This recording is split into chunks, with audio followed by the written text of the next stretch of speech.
میرے محترم بھائی اور دوستو،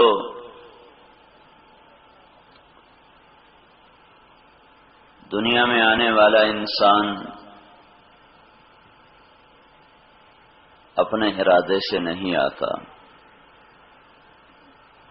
اور اپنے ارادے سے نہیں مرتا۔ پیدا ہوا تو اس کا ارادہ کوئی نہیں، مرتا ہے اس کی چاہت کوئی نہیں۔ تو پھر کون ہے جو پیدا کرتا ہے اور مارتا ہے؟ اور وہ کیا چاہتا ہے اس جیکب آباد کی چند روزہ زندگی میں؟ اس نے مجھے کیوں بھیجا ہے؟ وہ مجھ سے کیا چاہتا ہے؟ موت کے بعد کیا ہوتا ہے؟ یہ وہ سوال ہیں جس کا جواب انسانی عقل میں کوئی نہیں ہے کہ ہمارا پیدا کرنے والا کون ہے اور اس دنیا کی زندگی میں اس نے کیوں بھیجا ہے۔ پھر یہ موت کے بعد کیا ہوتا ہے یا انسانی علم ختم ہو جاتا ہے؟ اس کا جواب اللہ اپنے رسولوں کو بھیج کر بتاتا اور سمجھاتا ہے۔ انسان کا علم ناقص ہے اور نبیوں کا علم کامل ہے، اور سارے نبیوں کے سردار حضرت محمد صلی اللہ تعالی علیہ وسلم، ان کا علم سارے انبیاء کے علم کے مقابلے میں وہب بن منبہ فرماتے ہیں کہ 1.25 لاکھ نبیوں کا علم ایک ذرے کی طرح ہے اور ہمارے نبی کا علم ایک پھیلے ہوئے صحرا کی طرح ہے۔ ما ينطق عن الهوى ان هو الا وحی یوحى، یہ جو بولتا ہے اس کا ہر بول اللہ کا امر ہوتا ہے اور اللہ کی وحی ہے، یہ اس کے بغیر نہیں بولتا ہے۔ ہمارا علم دیکھنے سے ہے، سننے سے ہے، پڑھنے سے ہے، سوچنے سے ہے، اور یہ ہر چیز ادھوری ہے۔ اب میں آپ کو سامنے دیکھ رہا ہوں، مجھے ادھر والے نظر نہیں آ رہے، اب میں ادھر دیکھتا ہوں تو ادھر والے نظر نہیں آ رہے۔ میں اکیلا بول رہا ہوں تو آپ سن رہے ہو، یہاں 2-3 آدمی اکٹھے اسپیکر پر بولنا شروع کر دیں تو آپ کا سننا ختم ہو جائے گا، پتہ نہیں کیا کہہ رہا ہے۔ سوچنا بھی ناقص ہے کہ جب آدمی تھک جاتا ہے تو سوچ ختم ہو جاتی ہے۔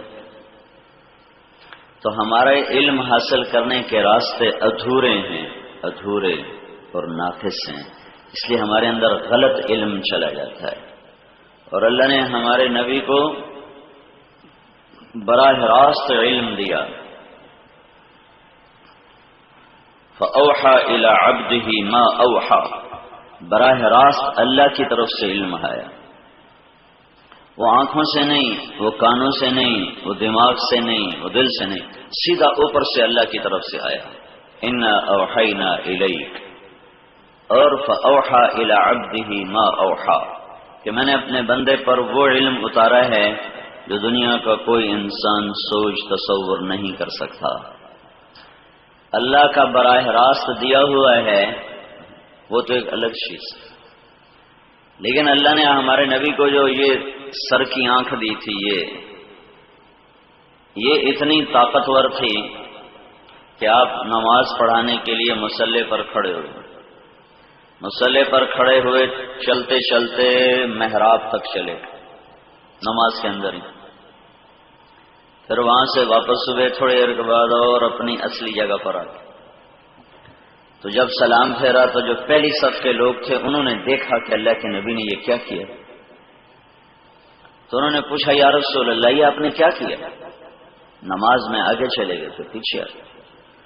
تو اللہ تعالیٰ کے نبی نے فرمایا میں نماز پڑھ رہا تھا تو میری جنت پہ نظر پڑی تو اس کے پھل باہر لٹکے ہوئے تھے، تو ان کو دیکھ کر میں آگے بڑھ گیا۔ جنت کدھر ہے؟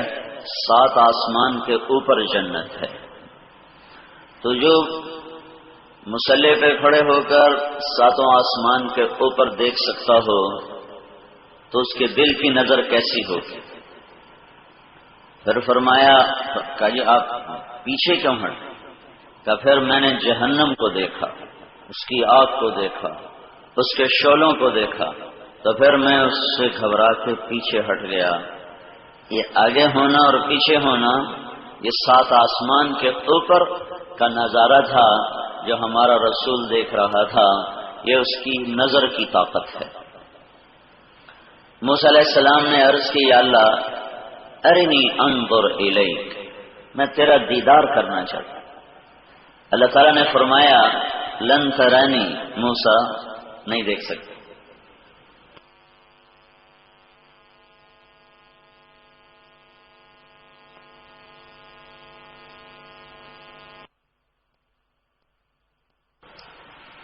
تو موسیٰ علیہ السلام نے کہا نہیں یا اللہ ایک دفعہ تو دکھا دے۔ موسیٰ علیہ السلام اللہ کے لاڈلے نبی تھے، ضد کر لیتے تھے، تو اللہ تعالیٰ نے فرمایا اچھا انظر الی الجبل، یہ پہاڑ تیرے سامنے، اس کو دیکھنا، فإن استقر مکانہ فسوف ترانی، اگر یہ پہاڑ میرا نور برداشت کر گیا تو تو بھی دیکھ لے گا۔ تو اب عرش کدھر؟ اللہ تو لا مکان ہے، عرش کے اوپر بیٹھا ہوا نہیں ہے، اللہ لا مکان ہے، لا زمان ہے، لا یحویہ مکان، لا یشتمل علیہ زمان، نہ وہ زمانے میں آتا ہے نہ وہ مکان میں آتا ہے، وہ تو سوچ تصور خیال سے آگے ہے۔ فلما تجلی ربہ للجبل، اللہ پاک کے نور کی ایک تجلی آئی چھوٹی سی پہاڑ کے اوپر، جعلہ دکا، سارا پہاڑ ریت ہو گیا، ٹکڑے ٹکڑے ہو گیا۔ وخر موسیٰ صعقا، اور موسیٰ علیہ السلام بے ہوش ہو کے گرے۔ کتنے دن بعد ہوش آیا؟ 40 دن کے بعد ہوش آیا۔ فلما افاق قال سبحانک تبت الیک، جب ہوش آیا کہا اللہ بس معافی دے، میں اپنی حیثیت سے زیادہ تجھ سے مانگ بیٹھا۔ ہمارے نبی بھی اللہ کے رسول ہیں۔ 27 رجب کو آپ ام ہانی کے گھر میں ہیں، حضرت علی کی بہن، تو رات کے وقت جبریل آتا ہے، یا رسول اللہ تعالیٰ ملاقات کے لیے یاد فرما رہے ہیں، آپ کی ملاقات چاہتے ہیں۔ وہاں سے اٹھایا ہے، بیت المقدس پہنچایا، 2 نفل پڑھائے، براق مکے سے لے کے چلا اور بیت المقدس آیا ہے۔ وہاں جو مسجد کا خادم ہے وہ رات کو دروازہ بند کرنے لگتا ہے، تو دروازہ بند نہیں ہوتا، وہ سارا زور لگاتا ہے، بند نہیں ہوتا، تو ایک مستری کو بلاتا کہ دروازہ بند نہیں ہو رہا، اور ساتھ اپنے جو ان کے عالم تھے ان کو بھی بتاتا ہے کہ دروازہ بند نہیں ہو رہا۔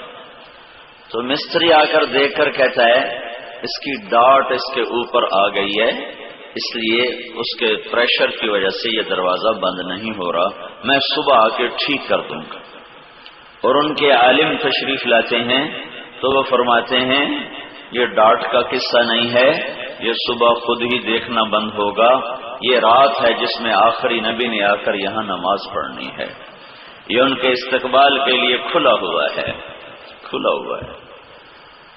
تو یہ 27 رجب اور 10 ہجری کی رات ہے، براق آ کر وہاں اترتا ہے اور آپ وہاں 2 نفل پڑھتے ہیں، اور اس کے بعد براق ادھر ہی ٹھہر جاتا ہے، براق اب اوپر نہیں جاتا ہے، براق ادھر ہی ہے۔ اب اوپر جو اللہ کا رسول جا رہا ہے، جبریل کا ہاتھ پکڑ کے بھی نہیں جا رہا کہ جبریل نے ہاتھ پکڑا اور اوپر لے گیا، اب اللہ اپنے امر سے آپ کو اوپر اٹھا رہا تھا۔ آج کی سائنس یہ بتاتی ہے کہ ہر انسان کے اوپر 280 من ہوا کا پریشر ہے، یہاں 280 من ہوا میرے اوپر ہے، اس پریشر کو توڑنے کے لیے میرے اندر 280 من ہوا کو روکنے کے لیے پریشر میرے اندر موجود ہے۔ ہمارے اوپر 500 کلومیٹر ہوا کا غلاف ہے، اوپر ہوا کوئی نہیں۔